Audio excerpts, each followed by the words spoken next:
1825, in Durham, England, was the first time the public had ever taken a trip upon a steam-powered locomotive. In the midst of the Industrial Revolution, England was extremely dependent on coal, but limited by the amount they could use without any form of engine-powered transportation. A horse and buggy could only carry minimal amounts, and wasn't very fast either. Only a decade after the first train ride, 1 million pounds of coal were being transported upon the new railway lines every year. Not only did this drive down the cost of coal, but completely changed the British landscape, with railways covering nearly the entire region. Steam-powered locomotives used internal combustion engines, which were massive, heavy, and messy.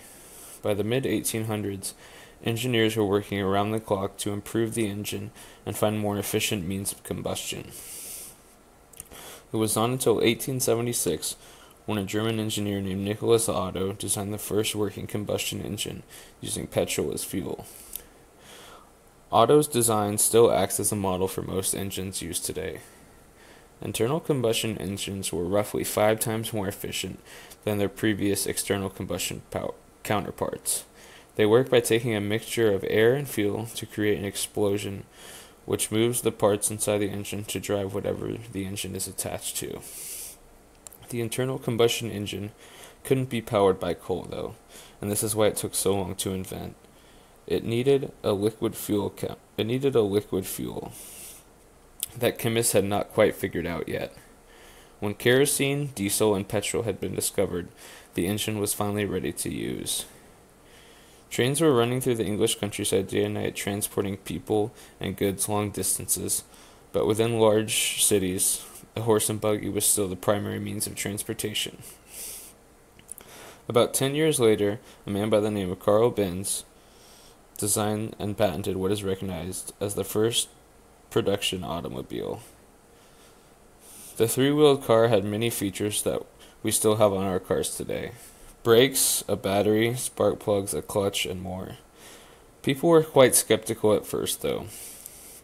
The original cost of the Benz patent motor wagon was 600 imperial marks, which roughly translates to just over 4,000 modern-day US dollars. It may not sound like much, but people at the time had less money, meaning that the first car was only an option for the wealthy and elite. 2 years after the motor wagon's invention, it was still not seeing much use. Carl's wife, Bertha Benz, knew something had to be done. More people needed to know about her husband's great discovery.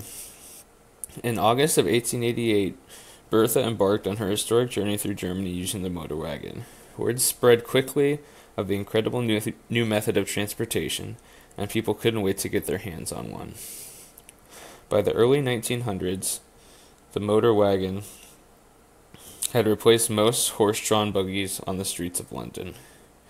For technology to be disruptive, though, it needs to be available to the masses. The first generation of cars were built slow, by hand, by small groups of workers. In 1913, Henry Ford created the assembly line, which reduced the building time from a few days to just an hour and a half. Henry Ford's car, the Model T, was being produced in high volumes at a much more reasonable price. It was only a matter of time before the new internal combustion engine would give birth to innovations in aviation. The invention of the internal combustion engine was an enabler that made it possible for the automobile to exist. The automobile was a breakthrough technology that allowed people and goods to move freely and go farther distances than ever thought possible, at much faster speeds.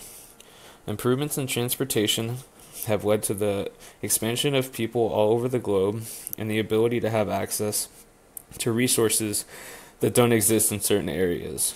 The engine and the automobile were a catalyst for trade, transportation, and the advancement of society as a whole. Today, there are over 1 billion cars driving on our streets.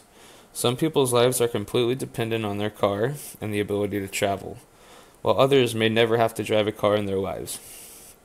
Either way, this time-saving device has completely changed the way the world works.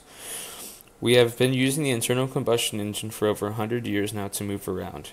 Who knows what will drive us into the next 100 years? The future of travel is exciting and can completely change the world again.